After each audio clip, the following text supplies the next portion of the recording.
솔직하게 하나 말씀드리고 싶은 건 이게 광고 영상이고 아니고를 떠나서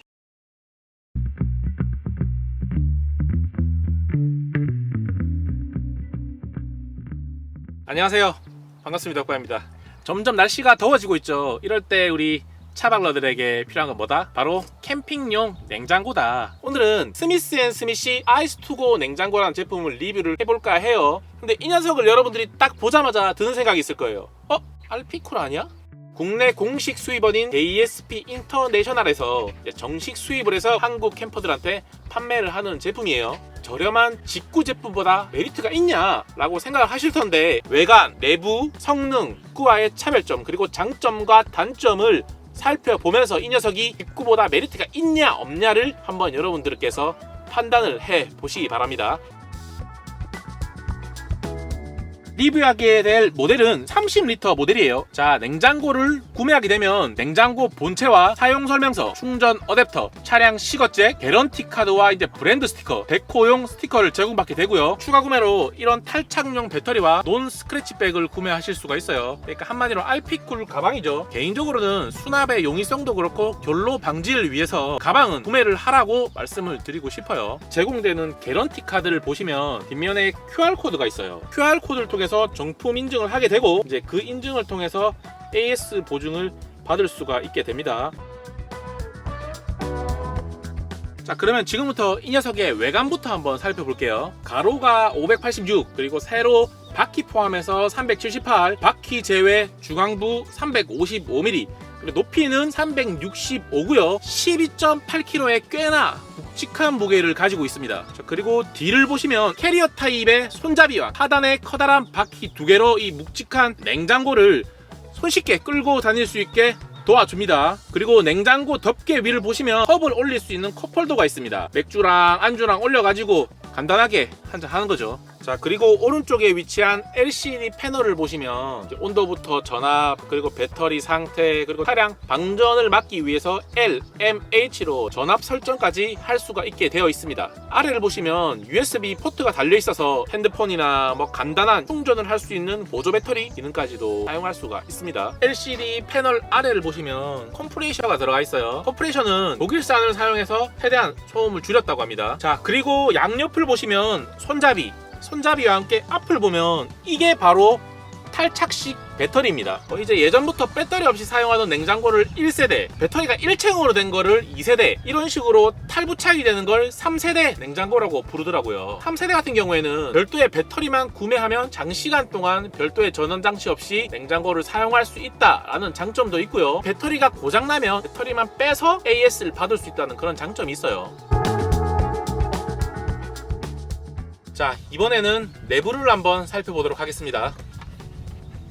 자, 내부를 보시면 가로 320, 그리고 세로 260, 높이 280이고요. 뭐라, 이거 30리터인데 생각보다 조금 사이즈가 작다, 이런 생각이 드시죠? 보이지 않는 아래 공간에 또 가로 150, 그리고 높이 135 정도의 안 보이는 공간이 자리를 잡고 있어요. 2리터 물통이 2개가 들어가고도 남는 공간이 나오고요. 그리고 한 가지 아쉬운 건 2리터의 물을 세웠을 경우에는 뚜껑이 닫히지가 않습니다. 그래서 제가 조금 더 작은 500ml의 페트병을 넣어봤어요. 그랬더니 세웠을 때는 17개, 그리고 눕혔을 때는 26개가 들어가는 것을 확인을 했습니다. 그리고 제가 넣었던 페트병보다 조금 더 얇은 생수병 있죠. 그런 생수병 같은 경우에는 30개, 작은 맥주캔 같은 경우에는 43개까지 들어간다고 합니다. 자, 그러면 이번에는 한번 뚜껑 쪽의 마감을 살펴보도록 할게요. 1차적으로 플라스틱 마감 부분으로 냉기를 한번 차단을 해주고, 그리고 2차적으로 스펀지 몰딩이라 해야 되나요? 어쨌든 이런 스펀지를 넣어서 한 번 더 냉기를 차단해주는 그런 방식을 사용을 하고 있는 것 같아요. 그리고 지금 이 뚜껑 쪽을 살펴보시면 경첩을 사용하지 않는 게 저는 제일 마음에 들어요. 경첩을 사용하는 제품을 사용했다가 몇 번이나 AS를 받았던 경험이 있어요. 자, 그리고 하단을 살펴보시면 물을 뺄 수 있는 마개가 있죠. 이 마개 같은 경우에는 청소할 때는 필수죠. 자, 이렇게 외관과 내부를 살펴봤고요. 더 중요한 건 성능이겠죠.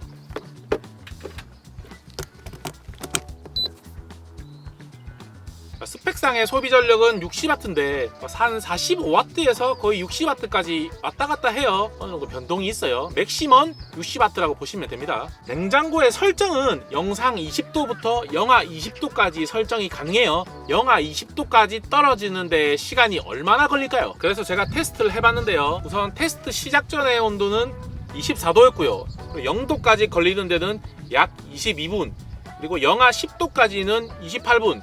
영하 10도부터 20도까지 떨어지는 속도가 엄청나게 눈에 띄게 줄었어요.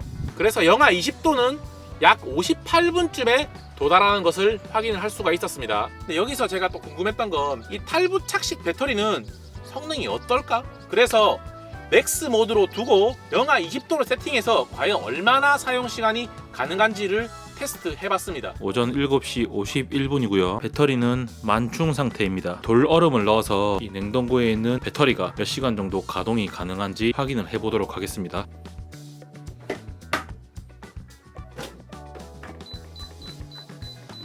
마이너스 20도로 세팅을 했고요. 맥스로 세팅을 해놓은 상태입니다.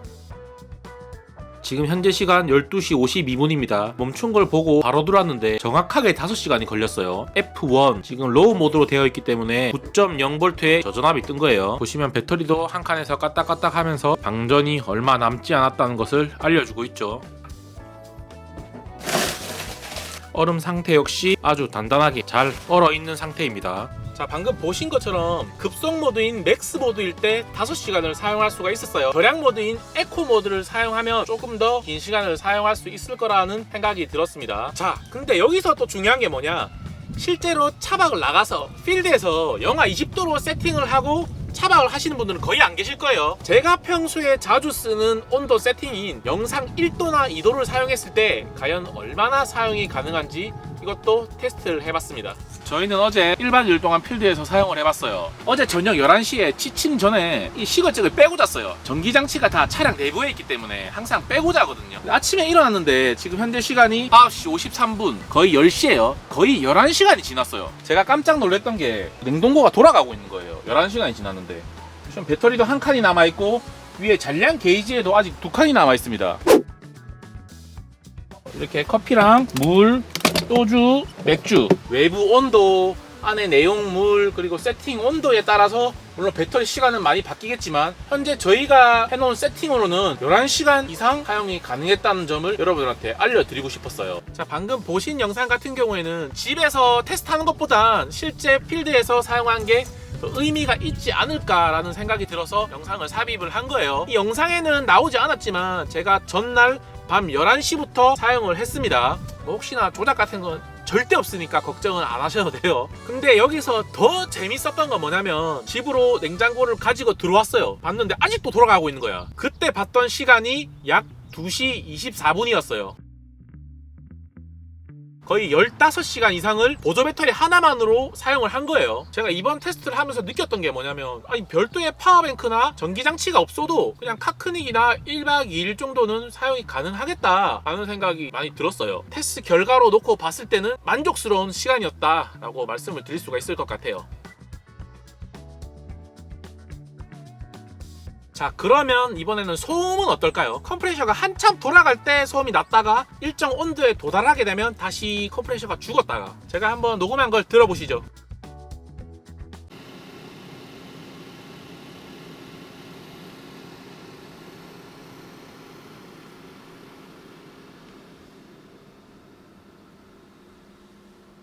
굳이 이 냉장고를 내 귀 옆에 놔두지 않는 이상은 차박할 때 방해가 되진 않으니까 그런 부분은 아마 신경을 안 써도 될 거라고 제가 말씀을 드릴 수가 있을 것 같아요. 가장 중요한 부분일 거예요. 직구 제품과 어떤 점에서 메리트가 있냐? 첫 번째는 당연하게 AS 부분입니다. 자체 AS 센터와 물류 보관 센터가 있어요. 근데 자체 AS 센터와 물류 보관 센터가 있는 게 중요하냐라고 물어볼 수도 있는데, 이게 정식 수입을 한다 해서 다 서비스가 좋고 AS가 좋은 건 아니더라고요. 그리고 직구나 구매 대행으로 구매할 경우에는 초기 불량 같은 경우에는 교환을 대부분 해주더라고요. 시간이 지나서 AS는 받을 수 없는 게 대부분이죠. 불안전한 배송이나 뽑기운이라고 하죠. 이런 거에 대한 걱정들은 해방이 될 수가 있다라는 또 장점이 있습니다. 자, 두 번째는 KC 인증 문제입니다. 이건 제 개인적인 생각인데 굳이 이런 탈착식 배터리가 없으면 KC 인증이 없는 제품도 그냥 사용하겠다라고 생각을 할 수도 있는데 별도의 배터리가 있는 제품들은 말이 틀려요. 우리가 냉장고를 주로 사용할 때가 완전 한여름이에요. 차 안에 엄청 뜨거운 거 아시죠? 엄청 뜨거운 온도에 이 배터리가 계속해서 노출이 된다? 저라면 무조건 KC 인증을 받은 제품을 선택할 것 같아요. 이런 탈착식 배터리를 가진 냉장고가 많이 있는데 정작 이 배터리의 인증을 받은 제품은 스미스앤스미시 아이스2고 냉장고가 유일합니다. 물론 아이스2고 냉장고도 제품과 충전 어댑터까지 모두 KC 인증을 다 받은 상태입니다. 자, 세 번째, 생산물 책임 보험 2억 원에 가입이 되어 있다. 자, 이 부분은 제가 아까 말씀드렸던 안전과 직결되는 문제죠. 자, 이 보험을 사용할 일이 있어서는 안 되지만 그래도 이런 보험을 하나 들어놓으면 든든하게 냉장고를 사용할 수가 있다라는 생각이 듭니다. 이 밖에도 알피쿨 어플을 다운받으시면 전원부터 시작해서 온도까지 모든 알피쿨 제어를 스마트폰으로 할 수가 있어요. 장점과 단점이 어떤 게 있을까요? 이미 많은 캠퍼들한테 인정받고 있는 이 알피쿨을 직구가 가질 수 없는 인증부터 보험, AS, 안전 이런 사후 관리가 가능하게 구매가 가능하다는 게 제일 큰 장점이 아닐까 싶어요. 그리고 단점은 제가 아무리 생각해도 이거밖에 없어요. 장점에서 말했던 부분들이 다 들어가기 때문에 가격이 상승한다. 현재 판매가 30리터 48만 9천원, 50리터 68만 9천원입니다. 솔직하게 말씀을 드리면 저라도 비싼데? 라고 생각이 들만한 가격인 건 맞아요. 하나 말씀드리고 싶은 건 이게 광고 영상이고 아니고를 떠나서 배터리 탈부착식 냉장고 를 산다 하면은 여기에 KC 인증이 되는 것을 사는 거는 맞는 것 같아요. 솔직히 저도 사실 이번 리뷰를 통해서 많이 생각을 해봤는데 이 리튬이온 배터리가 한여름에 엄청 장시간 노출되는 건 좋은 영향을 줄 것 같지는 않거든요. 사실 때 KC 인증 받은 제품을 사라고 저는 이거는 말씀을 드리고 싶어요. 자, 지금까지 스미스앤스미시 아이스2고 냉장고를 리뷰해봤고요. 정리해보면 나는 그래도 저렴한 직구가 좋다 라고 생각하는 분들은 직구를 구매하시면 되고, 나는 직구는 조금 불안하다, 안전하게 사용을 하고 싶다 라고 생각하는 분들은 이 스미스앤스미시 아이스2고 냉장고를 구매하시면 될 것 같습니다. 여러분들의 냉장고 선택에 도움이 되는 영상이었으면 좋겠습니다. 지금까지 욱바였습니다. 감사합니다.